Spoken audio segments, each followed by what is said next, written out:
Basically ये क्या थी आपकी एका कोशिका, और एका कोशिका के 4 प्रकार है ना। तो देखो ये क्या है आपकी एक संपूर्ण एका कोशिका है।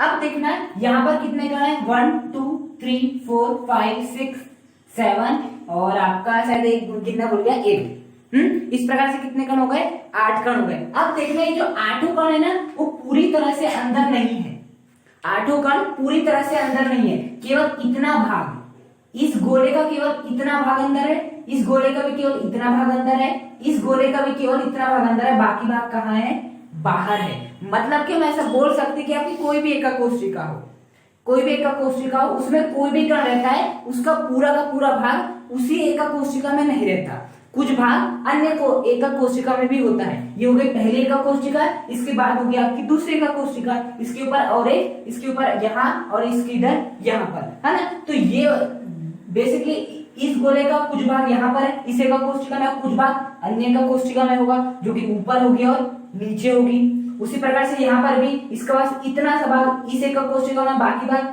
बाहर है। यहाँ पर भी ऐसे, यहाँ पर भी ऐसे, यहाँ पर भी, यहाँ पर भी और यहाँ पर भी ऐसा ही है। मतलब हम ये बोल सकते हैं कि कोई भी एका कोशिका हो, उसमें आपके जितने भी कण रहते हैं उसका पूरा का पूरा भाग एक ही उसी एका कोशिका में नहीं रहता, वह सहभाजित होता है। मतलब अन्य एका कोशिका में भी उसका भाग थोड़ा बढ़ता है, अन्य भागों में भी उसका भाग बढ़ता है ना। तो बेसिकली हमें सबसे पहले ये देखना है कि यदि मैं बात करूं आद्य एका कोशिका की, किसकी बात करूं, आद्य एका कोशिका की यदि मैं बात करूं, जिसे हम सरल एका कोशिका भी कहते हैं, तो इसमें केवल क्या रहता है, प्रत्येक कोने पर एक एक कण उपस्थित रहता है। 8 कोने होते हैं, 8 कण उपस्थित रहते हैं। अब ऐसा नहीं कि यहाँ पर कितने कण उपस्थित है, 8 कण उपस्थित है, यहाँ पर 8 कण उपस्थित नहीं है, क्योंकि देखो 8 कण उपस्थित रहते तो पूरे के पूरे अंदर रहते, पूरे के पूरे अंदर है क्या, नहीं है। ये वाले कण का भी कुछ भाग बाहर है, ये वाले कण का भी बाहर है, ये वाले कण का भी बाहर है, ये वाले का भी, ये वाले का भी, ये वाले का भी, ये वाले का भी। तो हम ये नहीं बोल सकते कि यहाँ पर आद्य एका कोशिका में 8 कण उपस्थित रहते हैं। हाँ, ये बोल सकते कि 8 कोने पर एक एक कण उपस्थित रहता है, ये नहीं बोल सकते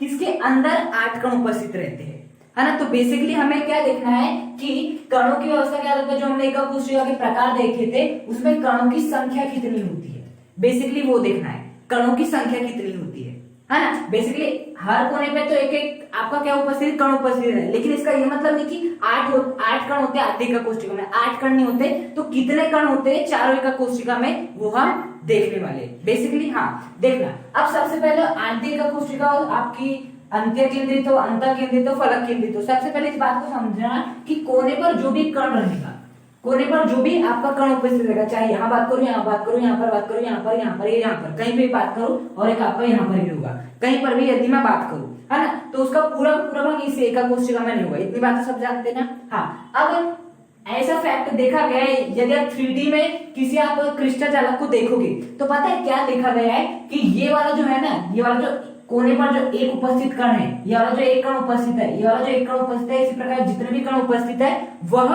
8 एका कोशिकाओं में विभक्त होता है। कितने एका कोशिकाओं में, 8। मतलब कि इस वाले जो आपका कण है इसका एक भाग तो ये वाले एका कोशिका में आएगा, इसके साथ ही 8 और 7 एका कोशिका में भी आएगा, तो वो वाली 7 एका कोशिका हो गई और ये वाली 8 एका कोशिका हो गई, है ना। मैं ये बोल रहा हूँ कि यहाँ पर और एक एका कोशिका आएगी, इसके ऊपर और एक, यहाँ पर और एक, यहाँ पर, यहाँ पर, यहाँ पर, यहाँ पर, यहाँ पर, तो जैसे जितने भी एका कोशिका आएगी तो ये देखा गया कि यहाँ पर जो आपका एक कण रहता है वह इस एका कोशिका में तो रहता है, साथ ही साथ और जो 7 एका कोशिका होगी उसमें भी विभक्त होता है। तो हमेशा याद रखना ये भी कण में भी ऐसे ही होता है, यहाँ पर भी ऐसे होता है, यहाँ पर भी ऐसे, यहाँ पर भी, यहाँ पर भी और यहाँ पर भी ऐसे ही होता है।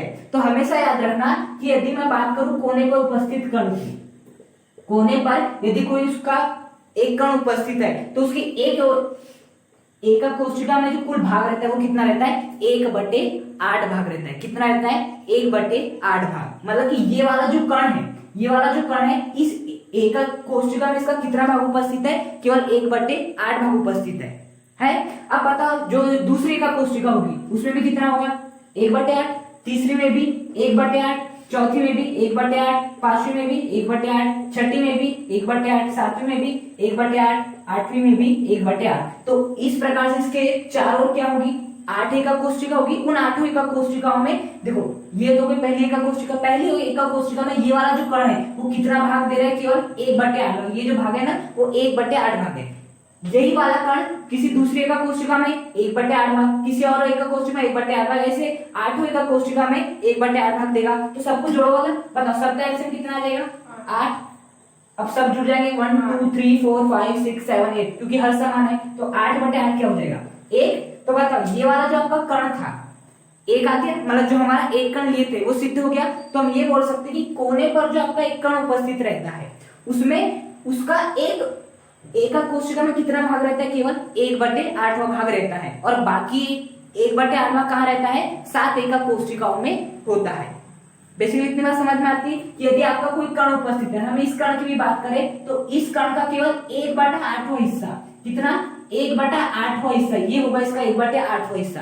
1/8वां हिस्सा बस इस एका कोशिका में होगा, बाकी जितना भी हिस्सा है वो अन्य 7 एका कोशिका में उपस्थित होगा। इतनी बात समझ में आती है?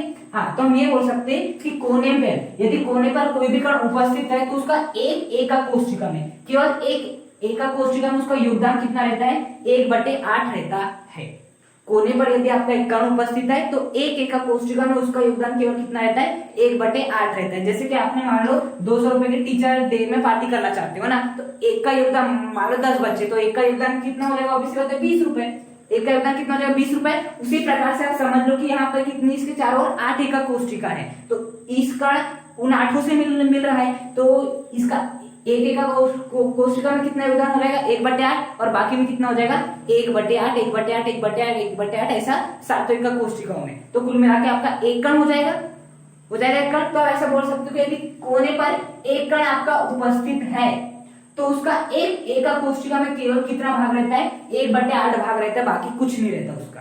जैसे केवल 20 रुपए को देने रहते, उसके ऊपर उसे कुछ देना ही नहीं है, तो उसी प्रकार से इस कण को भी एक एका कोशिका में केवल 1/8वां भाग ही देना, बाकी कुछ नहीं देना है। बस यहाँ पर इतनी बात याद रखनी, बाकी जो मैंने समझा उसे याद रखने की जरूरत नहीं। इतनी बात याद रखो कि कोने पर यदि कोई कण है तो उसका केवल 1/8वां भाग इस एका कोशिका में रहता है। बस केवल इतना हो गया आपका।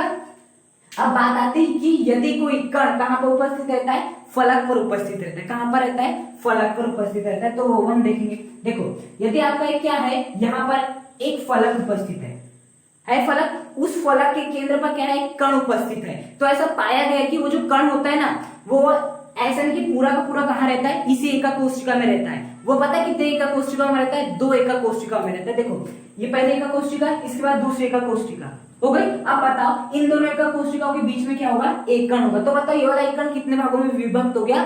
2 भागों में विभक्त हो गया। आप ऐसे समझ सकते हो कि ये हो गया आपकी पहली दीवार और ये हो गई आपकी दूसरी दीवार। ये हो गया इसका पहला फलक, दूसरा फलक। देखो इस फलक के केंद्र पर एक कण है, तो बताओ ये वाला जो कण है आधा भाग यहाँ पर आ रहा है, आधा भाग कहाँ पे आ रहा है?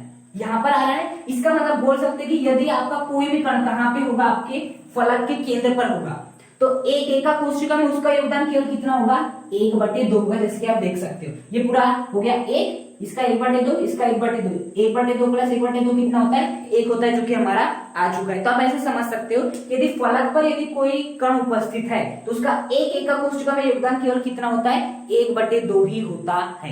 केवल कितना होता है? 1/2 ही होता है। आए समझ में इतनी बात? अब बेसिकली बात आती है तो कर ली कोने पे। यदि कोने पे कोई कण उपस्थित है तो उसका केवल 1/8वां भाग उस एका कोशिका में होता है, बाकी का जितना भी भाग है वो अन्य एका कोशिका में होता है। यदि कोई कण फलक पर स्थित है तो उसका केवल 1/2वां भाग उस एका कोशिका में होगा, बाकी भाग जितना भी बच जाए वो अन्य एका कोशिका में होगा। अब ये बताओ कि यदि कोई कण मान लो केंद्र पर उपस्थित है, केंद्र पर उपस्थित है मतलब कि यदि एक चौक का डिब्बा है तो उसके बीच जो उसका केंद्र होगा वहां पर हमने एक कण रखा हुआ है, तो बताओ एक एका कोशिका में उस कण का योगदान कितना होने वाला है? एक ही होने वाला है। कितना होने वाला है? एक ही होने वाला है। मतलब कि वो वाला कण कहीं विभक्त नहीं होगा, वो वाला कण कहीं विभक्त नहीं होगा, क्योंकि वो क्या है? केंद्र में उपस्थित है ना, तो वो वाला कण सहभाजित नहीं होने वाला। इमेजिन करो जब आपका कहां था? कोने पर था, तो इसके साथ बहुत सारी लग रही थी, तो यहाँ पर कितना है? केवल 1/2 भाग था। यहाँ पर कहां पे था? फलक पे था, तो एक एका कोशिका में कितना था? 1/2 था। लेकिन कहां पर हो? यदि केंद्र पर हो, बीचों बीच में हो, तो केवल उसका पूरा का पूरा एक भाग कहां उपस्थित रहेगा? अंदर ही उपस्थित रहेगा, वो कहीं भी बाहर नहीं रहेगा। इतनी बात समझ में आती है। और चौथा आपको ये देखना है कि यदि आपका क्या हो? किसी भुजा पर उपस्थित हो। मान लो यदि कोई कण आपकी कहां पर हो? भुजा पर उपस्थित हो, तो आपको ये याद रखना कि 1/4वां भाग केवल और केवल इस एकक कोशिका में होगा, बाकी का जितना भी भाग होगा वो किस में बढ़ जाएगा, बाकी का बाकी अन्य एकक कोशिका में बढ़ जाएगा। ऐसा प्रैक्टिकली देखा गया है। ये कब की परिस्थिति है, जब आपके कहां पर हो, फलक फलक नहीं मतलब कि यहाँ पर एक प्रकार से भुजा बोल सकते हैं, भुजा के केंद्र पर।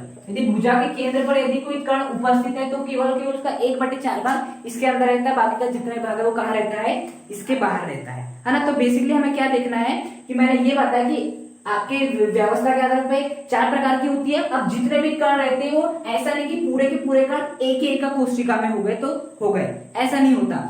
जो एक कण है उसका बाहर का भी कुछ हिस्सा होता है ना। तो ये वाला एक कण है, यदि वो कोने पर स्थित है तो उसका इस एकक कोशिका में योगदान कितना होगा, 1/8।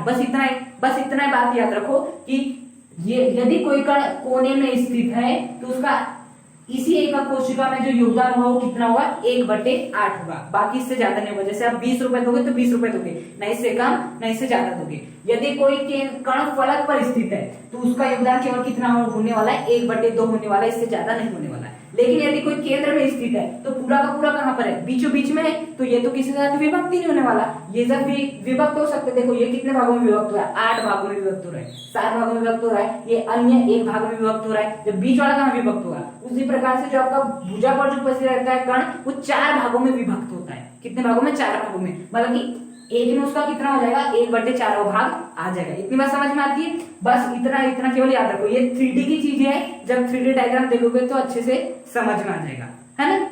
तो बेसिकली ये समझ में आया कि यदि कोने पर यदि कोई कण उपस्थित है तो उसका योगदान कितना रहता है, 1/8। फलक पर है तो 1/2, केंद्र पर है तो पूरा का पूरा एक ही रहेगा, और यदि भुजा के केंद्र पर है तो कितना रहता है, 1/4 भाग रहता है। अब इसके आधार पे हम क्या देखेंगे, आद्य एकक कोशिका में कुल कण कितने होते हैं, है ना। तो सबसे पहले हम देखेंगे आद्य एकक कोशिका की बात करेंगे। तो बताओ आद्य एकक कोशिका में जितने भी आपके कण रहते हैं वो कहां पर उपस्थित होते हैं, केवल कोने पर उपस्थित रहते हैं। बताओ कुल कोने कितने रहते हैं, 8 कोने रहते हैं, 8 कोनों पर एक एक कण होता है। तो मैंने 8 कण लिख दिया। अब बताओ उन 8 कण में से जो एक कण रहता है उसका योगदान कितना होता है, केवल और केवल 1/8। तो 8 कण का कितना हो जाएगा, 8 × 1/8। ऑब्वियस सी बात है, 8 इंटू कितना हो जाएगा, 1/8 हो जाएगा। देखो आद्य एकक कोशिका में 8 कोने होते हैं, प्रत्येक कोने पे क्या रहते हैं, एक एक कण उपस्थित रहता है ना। तो कुल हो गए कितने कण,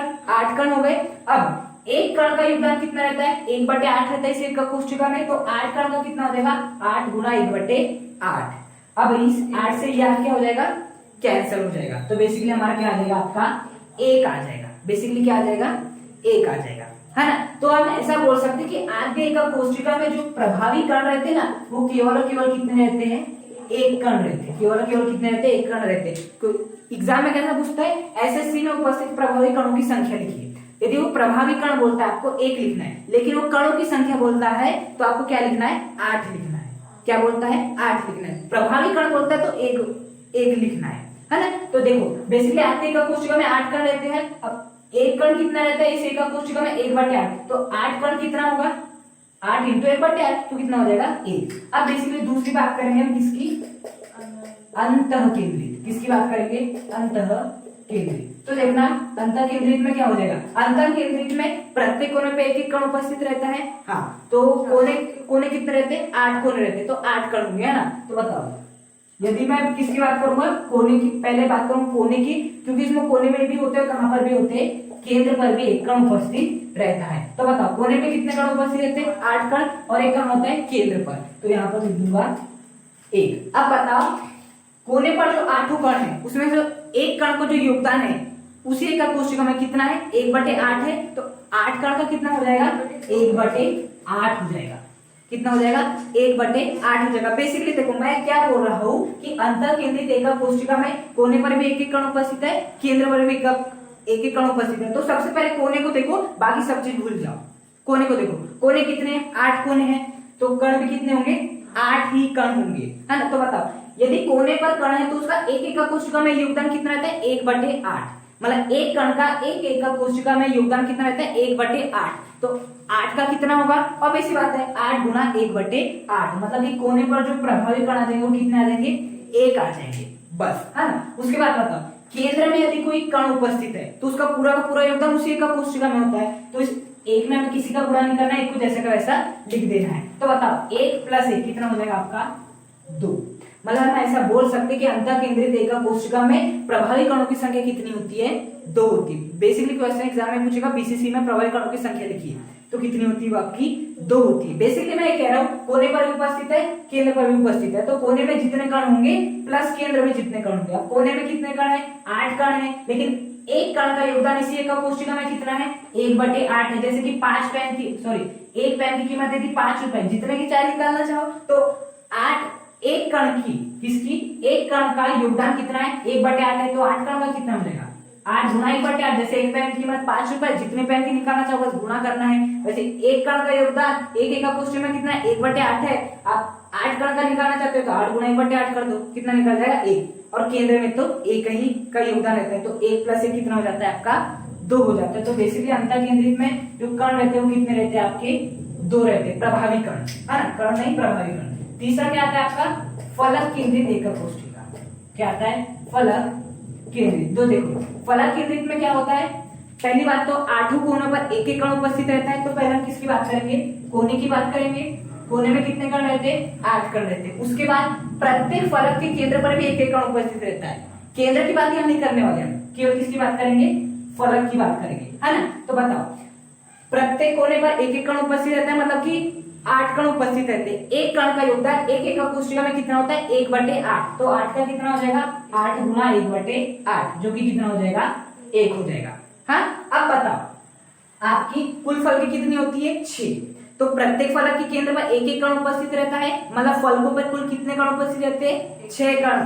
6 कण उपस्थित रहते हैं। फलकों पर कुल कितने कण उपस्थित रहते हैं, 6 कण उपस्थित रहते हैं। तो यहाँ पर मैं 6 कण लिख देता हूँ। अब बताओ एक कण का योगदान यदि वो फलक में है, यदि वो फलक में है तो एक कण का योगदान एक एका कोशिका में कितना होता है, 1/2 होता है, केवल 1/2 होता है। तो यदि मैं 6 कण की बात करूंगा तो मुझे क्या करना पड़ेगा, 6 का इंटू 1/2 से करना पड़ेगा। कितना कैसे करना पड़ेगा, तो कर देते 1/2। तो देखो 2 दिया कितना हो जाएगा, 6। तो यहाँ पर कितना आ जाएगा, 3। तो 1 + 3 कितना हो जाएगा आपका, 4। मतलब फलक केंद्रित एका कोशिका में जो कणों की संख्या रहती है वो कितनी रहती है, 4 रहती है। कैसे निकाला, कोने पर भी रहते, फलक पे भी रहते। 8 कण रहते कोने पर, तो एक कण का योगदान कितना था, 1/8। तो 8 का कितना हो जाएगा, 1 हो जाएगा। जो आपकी कुल फलक होती है उस पे कण कितने रहते हैं, 6 रहते हैं। अब एक फलक का योगदान कितना रहता है, एक एका कोशिका में 1/2। तो 6 का कितना हो जाएगा, 6 × 1/2 जो कि 3। तो 1 + 3 बराबर कितना हो जाएगा आपका, 4 हो जाएगा। अब हमारी बात लास्ट की आती है, वो होती है आपकी अंत्य केंद्रित। क्या रहती है, लास्ट क्या आती है, अंत्य केंद्रित। तो देखो अंत्य केंद्रित में भी ऐसे क्या होता है, प्रत्येक 8 कोनों पर एक एक कण उपस्थित रहता है। तो यहाँ पर सबसे पहले क्या लिखेंगे, कोने की बात करेंगे। तो कोने कितने होते हैं, 8। तो उसमें कण कितने होंगे, 8 होंगे। अब एक कण का योगदान कितना होता है, यदि वो कोने में रहता है तो एक एक कोशिका में 1/8। तो 8 का कितना हो जाएगा, 8 × 1/8 जो कि कितना हो जाएगा, 1 हो जाएगा। अब साथ ही साथ 2 विपरीत फलकों के केंद्र में क्या उपस्थित रहते हैं, एक एक कण उपस्थित रहते हैं। तो यहाँ पर हमें फलक केवल 2 लेना है। कितने फलक लेने, 2 फलक लेने, क्योंकि यहाँ पर हम केवल 2 फलकों की बात करते हैं। 2 विपरीत फलकों के केंद्र पर एक एक कण उपस्थित है, 6 फलक नहीं लेना है। तो बेसिकली फलक कितने लेना है, 2 फलक लेना है। अब बताओ एक फलक का योगदान एक एका कोशिका में कितना होता है, 1/2 होता है। तो 2 का कितना हो जाएगा, 2 × 1/2 जो कि कितना हो जाएगा आपका, 1 हो जाएगा। कितना हो जाएगा, 1 हो जाएगा। 2 से 2 कैंसिल, तो कितना हो जाएगा आपका, 1 हो जाएगा। देखो अंत्य केंद्रित क्या होता है, जिसमें प्रत्येक कोने पे एक कण उपस्थित रहता है और 2 विपरीत फलकों के केंद्र पर, या तो ऊपर है तो नीचे रहेगा, इधर है तो इधर रहेगा, इधर है तो इधर रहेगा, है ना। तो 2 यहाँ पर कितने फलक की बात होगी, केवल 2 फलक की बात होगी। यहाँ पर कुल कितनी फलकें होती है, 2। या तो ये ले लो, ये ले लो, या आगे पीछे वाली ले लो। 2 फलक रहती है अंत्य केंद्रित में, तो 2 फलक हो गई। अब एक फलक में यदि कण उपस्थित है तो उसका एक एका कोशिका में योगदान कितना होता है, 1/2 होता है। तो 2 में कितना हो जाएगा, 2 × 1/2। तो 2 से 2 कैंसिल, कितना हो जाएगा, 1। तो हम ऐसा बोल सकते हैं कि अंत्य केंद्रित में जो कण रहते हैं वो कितने रहते हैं, 2 उपस्थित रहते हैं। तो यदि इसे हम सम अप करना चाहें तो क्या बोल सकते हैं कि आद्य का कोशिका में 1, अंतर केंद्रित में 2, फलक केंद्रित में 4 और अंत्य केंद्रित में, इसमें अंत्य केंद्रित में कितने होते हैं आपके, 2 कण उपस्थित रहते हैं, है ना। SCC में 1, BCC में 2, FCC में 4 और अंत्य केंद्रित को क्या कहते हैं, ECC में भी कितने होते हैं, 2 होते हैं। बात समझ में आई? हाँ, बस एक ही बात को याद रखना, कोने पर यदि कण है तो एक कण का योगदान इस एका कोष्ठक में केवल 1/8 भाग होगा, बाकी का भाग जहां जाना चाहिए मतलब नहीं है। यदि फलक पे है तो उसका योगदान कितना होगा 1/2, बाकी भाग जितना जहां का चले जाए। लेकिन ये यदि कहां पर उपस्थित है, भुजा के केंद्र पर उपस्थित है, तो उसका केवल 1/4 भाग ही उस एका कोशिका में होता है, और यदि केंद्र में उपस्थित है पूरा का पूरा भाग उसी एका कोशिका में होता है।